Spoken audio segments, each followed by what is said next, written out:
And they took you to the hospital. Yes, Your Honor. Yes, Your Honor. And you were very agitated. Yes, Your Honor. Because I was trying to separate the form of communication. Yes, Your Honor. Because I was there trying was to no establish written communication. There was no way to communication. write and communicate. We were not able to communicate. Today, we enter the courtroom of Judge Jeffrey Middleton, where a defendant faces a unique set of circumstances that underscore the delicate balance between compassion and consequence.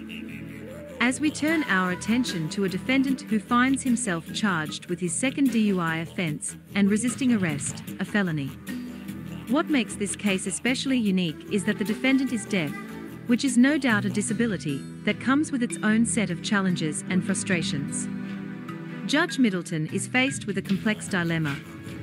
On one hand, he must show compassion for the defendant, acknowledging the difficulties that come with his disability. On the other hand, he cannot disregard the severe dangers associated with drinking and driving, nor can he condone resistance to law enforcement officers.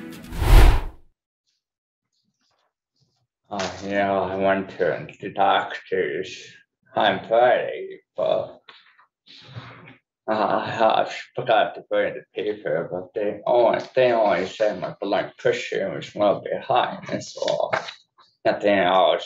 Plus I was supposed to go back again for my blood.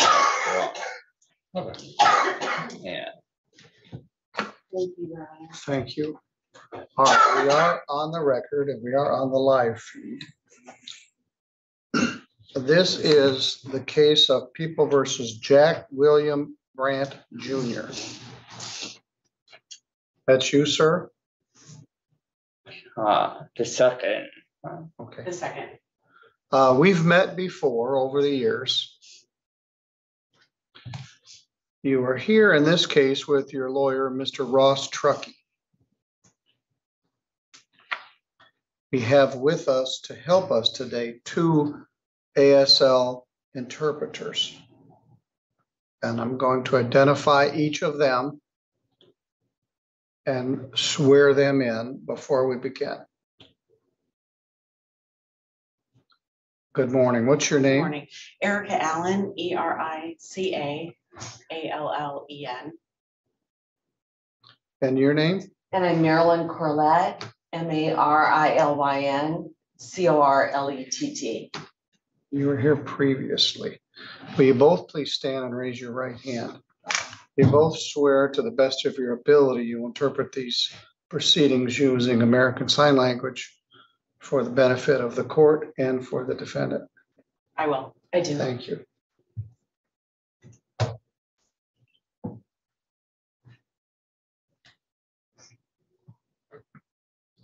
Mr. Brandt, you got arrested on August 17th. Yes, Your Honor. Yes, Your Honor. They charge you with 2 counts of resisting and obstructing a police officer. That is a felony punishable by up to 2 years imprisonment and a fine of up to $2,000. They also charge you with operating while intoxicated as a second offense. That is a misdemeanor. It is punishable by up to a year in jail and a fine of up to $1,000. Carries 6 points on your driving record, and it requires that your driver's license be suspended. Your lawyer and Mr. Marvin discussed this matter some weeks ago. Mr. Marvin is the county prosecuting attorney. He agreed to dismiss the felony resisting and obstructing charges for a plea to attempting to resist or obstruct a police officer, which is a misdemeanor, punishable by up to a year in jail and a fine of up to $1,000. and also to plead to operating while intoxicated as a second offense. Mr. Truckee, is that your understanding of the plea agreement? Yes, it is, Your Honor. I set this matter today for what's called screening and sentencing. The law requires that we have at least 2 interpreters for a court proceeding. And it's sometimes difficult to line that all up. So we have arranged for both of these professionals to help us here today. You have met with Mr. Matt Huff from the probation department with the assistance of an interpreter. And he is going to make a recommendation regarding your sentence. But before we get to the sentence, you have to first enter a plea. Are you going to plead guilty to the misdemeanor offense of attempting to resist or obstruct a police officer? Yes, Your Honor. Yes, Your Honor. And operating while intoxicated as a second offense? Yes, Your Honor. Yes, Your Honor.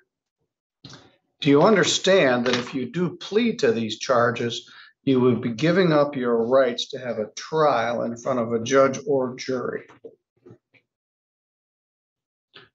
Yes, I understand, Your Honor. Yes, I understand, Your Honor. Ross, we should have done a written advice of rights, but we didn't think of it. By pleading to this charge, you were giving up your right to have a trial and there would be no trial. Do you understand that? Yes, I understand, Your Honor. Yes, I understand. Your If Honor. you had a trial, you would have a right to have any of the witnesses for or against you subpoenaed to come to court so they could be questioned under oath. You would have the right to take the witness stand and testify on your own behalf.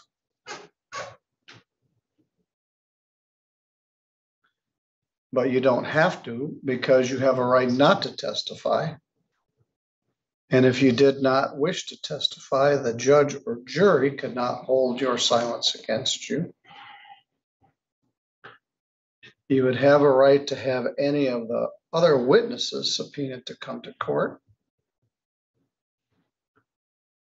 You would have the right to have an attorney, and Mr. Truckee is here. You could also hire an attorney of your own choosing. And you have the right to be presumed innocent unless or until the state was able to prove your guilt beyond a reasonable doubt. You understand?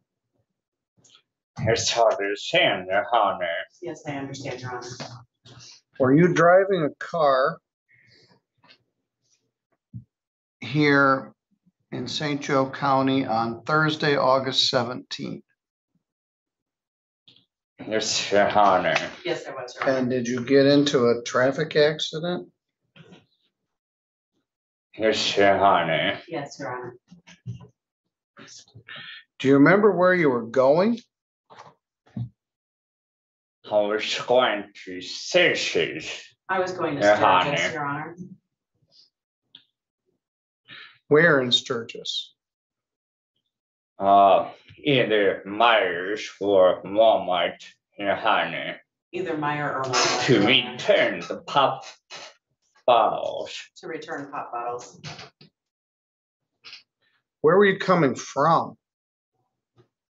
My parents' house, Your Honor. My parents' house, Your Honor. Had you been drinking? Yes, Your Honor. Yes, Your Honor. What were you drinking? Actually, Your Honor, a Whiskey. pint, A pint. but I did not finish it, Your Honor. But I didn't finish it, Your Honor. It was either 3/4 way or halfway, Your Honor. It was either 3/4 way done or a half. And Mr. Truckee, you confirm his blood alcohol was 0.260. It was 0.267 on the PBT, 0.277 on the blood. All right, the report says 260 PBT. What was the blood? 277. That's very high, Mr. Brandt. And I was very surprised by that. Then they arrested you, is that true? Yes, Your Honor. Yes, Your Honor. And they took you to the hospital, Yes, Your Honor. Yes, Your Honor. and you were very agitated. Yes, Your Honor. Because I was trying to separate the form of communication. Yes, Your Honor. Because I was there trying was to no establish mention. communication. There was no way to communication. write and communicate. We were not able to communicate. Jack, that is the frustration of your whole life. Yes, that's why I have a post-trauma stress disorder. That's why I have trauma stress disorder. I have met you a number of It's times just over the years. It's frustrating. Yes, it is frustrating. And Yeah. I have seen it. You are intelligent. You are always polite and respectful when I talk to you. But your life is full of frustration for trying to communicate with people. Yes, yeah, Your Honor. Yes, you're Yes. right, Your Honor. So you got very upset and thrashed around in the back of the car, kicked your legs, and Well, hold on. I was not in the back seat. I was sitting in the front seat. all I the was front not in the seat. back seat. I was sitting in the But front seat. I didn't ask to be sat in the back seat. But I did ask to But be they sat in the back refused it seat, too. but they refused. And that was upsetting to you. What? It did upset me, but it made no sense to me. Yeah, it did upset me and it made no sense to me, Your Honor. And did you try to kick the officer? To be fair, Your Honor, I have a hard value memory of what happened until my lawyer sent me the police report through email and I read it. But I do remember the hospital part where the officer was shocking me with the thumb. Did you try to spit on him? I have, like I said, I have.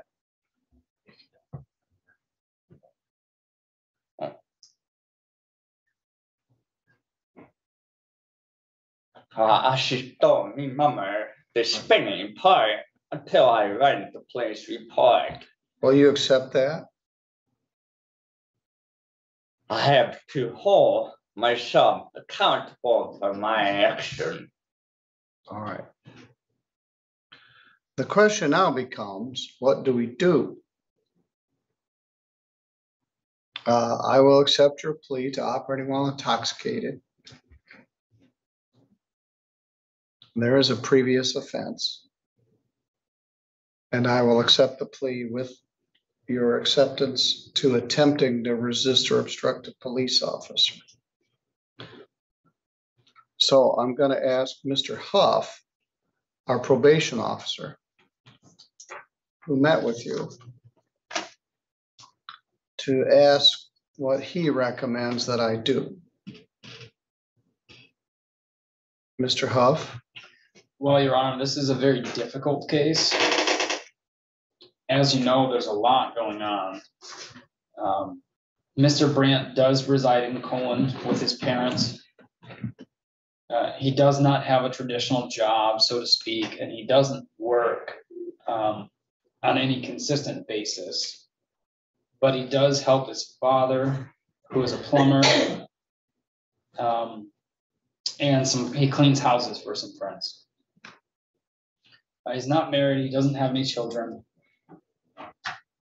The day of the offense, I asked Mr.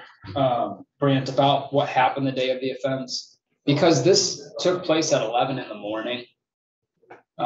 It's just one of those factors that is very alarming. To be a 0.277 blood alcohol at 11 o'clock in the morning is obviously concerning. I was pleasantly surprised when meeting with Mr. Brandt about his outlook on his relationship with alcohol. If you look at his criminal history since he's turned about 18 years old, we have a couple of MIP, minor in possessions, a disturbing the peace, and another drunk driving in 2016. And I talked to Mr. Brandt about this, and he admits that alcohol has been his bane, so to speak, his downfall. He, in his words, said, "It's time for me to close this chapter." And he realizes, I think, this is not easy work. I borrowed one of your lines and I said, it's not easy to accept that you can't have another drink at 30 or 31 years old.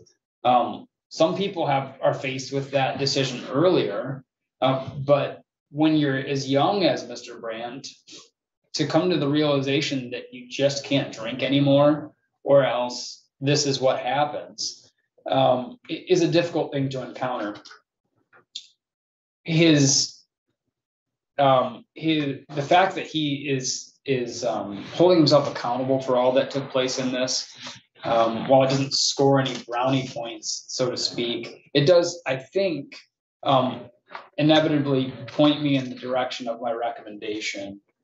I guess just to be clear about what happened on the 17th, he stated that he had about a half of a pint or so, maybe a little bit more, of whiskey first thing in the morning at 8 or 9 o'clock. And then he had that pint in the vehicle with him when he was traveling down 86 to go to Sturgis to return some pop bottles, or some beer bottles, more accurately. He did smoke marijuana the night before. He regularly uses marijuana. He states for medical purposes. Excuse me. States that he struggles with tinnitus, post-traumatic stress, anxiety, amongst a few other conditions that are related to his health. He stated he knew that he was intoxicated when he drove. He admitted that he knew it was a bad decision. However, the alcohol had obviously crept into his ability to make a sound decision.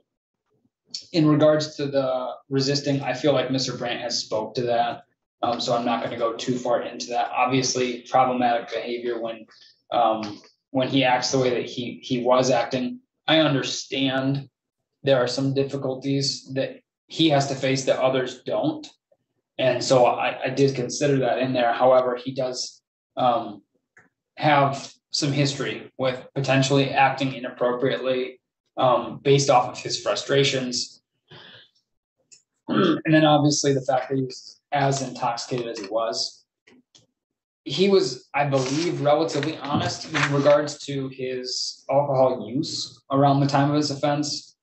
He stated he was drinking by himself at least 2 to 3 times per week. And then he may consume with friends as well on the weekends. And when he drinks by himself, he stated he does drink whiskey. When he drinks with friends, he has between 6 to 12 beers or beverages. He has a family history of substance abuse, and he's experienced quite a few symptoms of substance abuse, which I believe is very obvious he's struggling with here. He has been attending AA regularly. He's found an online deaf AA group that he's enjoying.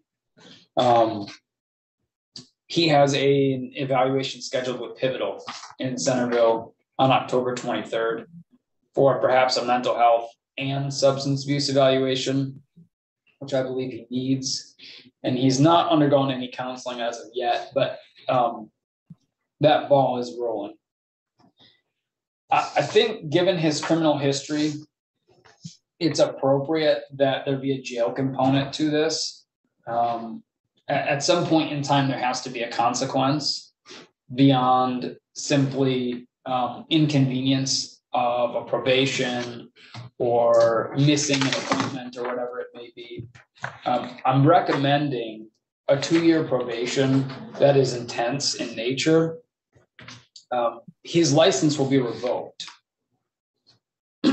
as he's had 2 drunk drivings within 7 years of one another. He stated he has the ability with family or with the transportation authority in St. Joseph County to make it to all requirements of probation.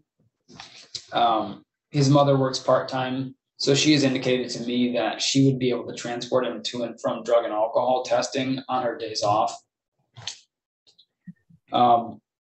Essentially, I would recommend that we set a probation up similar to a sobriety court probation, because in order for him to get his license back in the future, he's going to have to do that regardless of whether or not he's on probation or not. There was a recommendation for continued AA through his deaf community, $150 restitution to the Michigan State Police. And then obviously that he comply with substance abuse and mental health counseling, and that he be sentenced to 10 days jail, credit 3, leaving 7 days to serve. And I believe that's all I had, Your Honor. What's your thought about allowing marijuana use while he's on probation? I believe that he likely has a legitimate medical reason. That being said, I think that it can be problematic with substance abuse. He could likely turn to simply using marijuana regularly, maybe even more often, instead of alcohol. But I would leave that up to a medical professional to make that call. Mr. Truckee, what would you like me to know? Your Honor is very familiar with this case. I think in some of the things the court has already said obviates a bit of my argument. But Jack Brandt might be the loneliest person in St. Joseph County. He was deaf from infancy or from birth. He attended schools in a different area in Portage where he could receive deaf services. And that was great at the time, but that resulted in him coming back to here with no one deaf to communicate with. And as Your Honor can tell with the interpreters, he's a quite eloquent and intelligent young man, but I cannot fathom the loneliness a person must experience when it's like being in a foreign country, but worse, I suppose. You can only reach this surface level, superficial communication and connection with others. And I think that based on his criminal history, it's quite clear what he uses to fill that void, what he has been using to fill that void. I suppose Jack Daniels speaks ASL.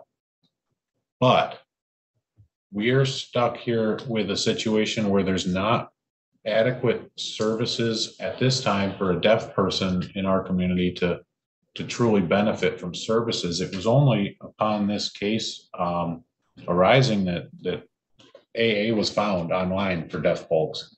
That's been a great benefit to Jack, seeing other people with the same struggles. All of those folks have their individual issues as well, but they all have something in common with Jack, the isolation. And I believe that a probation sentence is absolutely fair. I don't doubt that he will and his family will support him in completing his requirements. I do think that a jail sentence would be psychologically harmful. The folks in the jail, the isolation, even if it is a 7-day sentence, the isolation that's going to take place there is going to unwind some amount of progress. I would understand if Your Honor wants to keep a hammer over his head, so to speak, with a suspended sentence that should be instituted upon failure of any of the conditions. But I trust that he has the support now. He's finally connecting with some of the services in the deaf community. He's actually asked the interpreters if they know any deaf resources. I think that he's kind of ready to break out of the isolation and connect with his people and get the help he needs. Just the idea that the only sound a person hears is the humming of a tinnitus issue it's just very troublesome to me to think of Mr. Brandt being in the county jail. So I would just ask the court to institute the probation, stipulate to the reimbursement, and any of the conditions that are designed forward thinking to get him better. That's what I would ask for, Your Honor. Mr. Brandt, is there anything you'd like to tell me? Excuse me, Your Honor. Now, also, I have tinnitus issues. I have sensory awareness. It's sometimes gets too much for me, like right now. So, I also I have tinnitus, but also sensory awareness issues. That yes. everything just gets to be too much, even like right now. I apologize. I apologize for my mistakes, Your Honor. Your Honor, I want to apologize for my mistakes.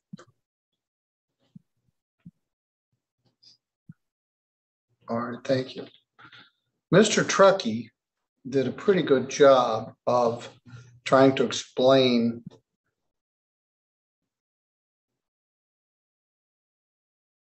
your circumstance. And I'm aware of it. I have seen it. And as a hearing person, we can't fully understand the frustration that someone like you has. There was a movie 2 or 3 years ago called The Sound of Metal about deafness and hearing loss. The actor was nominated for an Academy Award for Best Actor. I think he won. And the whole purpose of that movie was to share with us hearing people. You see that text message? The frustration of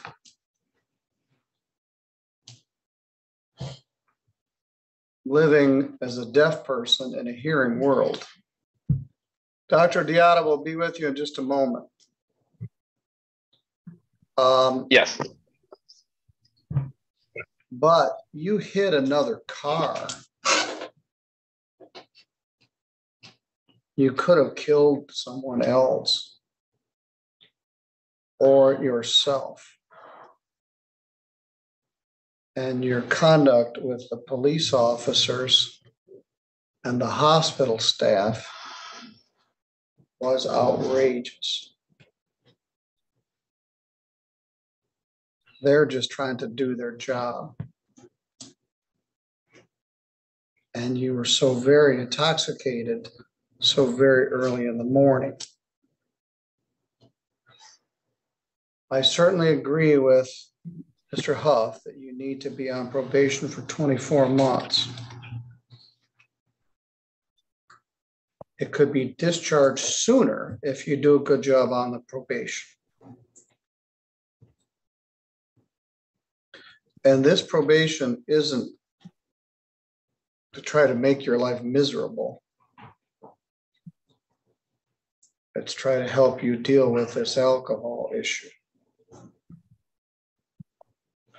I'm going to follow Matt's recommendation. I'm going to order 10 days jail credit 3, leaving 7 days to serve for almost killing someone. The fine is $300.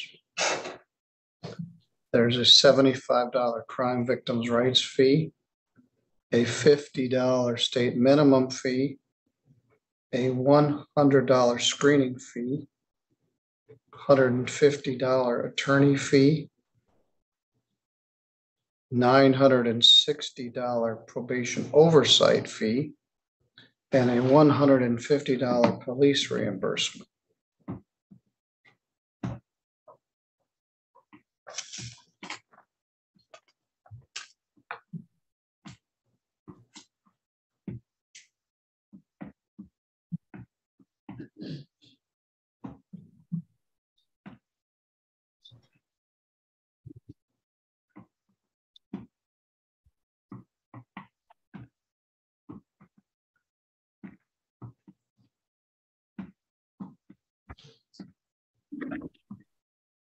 It's $1,785. You posted a $5,000 cash bond. Your Honor, if I may, I believe his mother posted the $5,000 cash bond. All right. We can return that to his mother. At least let's return everything over and above it.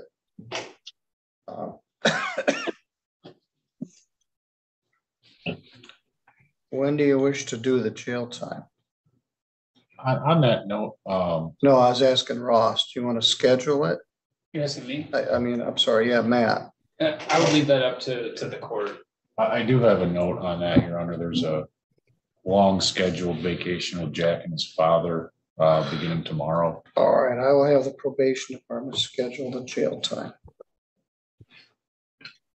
Regarding the resisting and obstructing charge, I'm ordering 3 days credit, 3 days, concurrent with the drinking driving charge.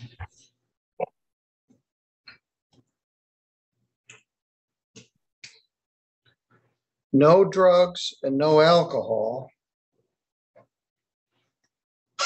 Till further ruling, you may use marijuana as a legal adult.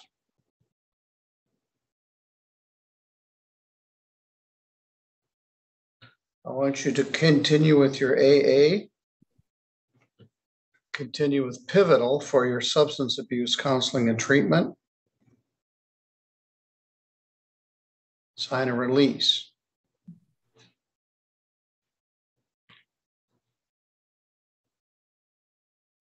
Ross, Matt, did I leave anything out?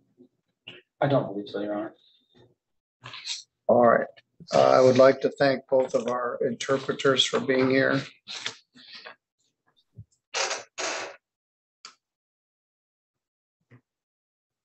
I would like this to work and for you to get on top of your alcohol problems and maybe even make some new friends and broaden your horizons. But I'm glad that I did not read your name in the newspaper as someone that was killed in an accident. You go with Mr. Huff and they'll work on the terms and conditions of this probation. Thank you. Thanks, Shahani. Thank you, Your Honor.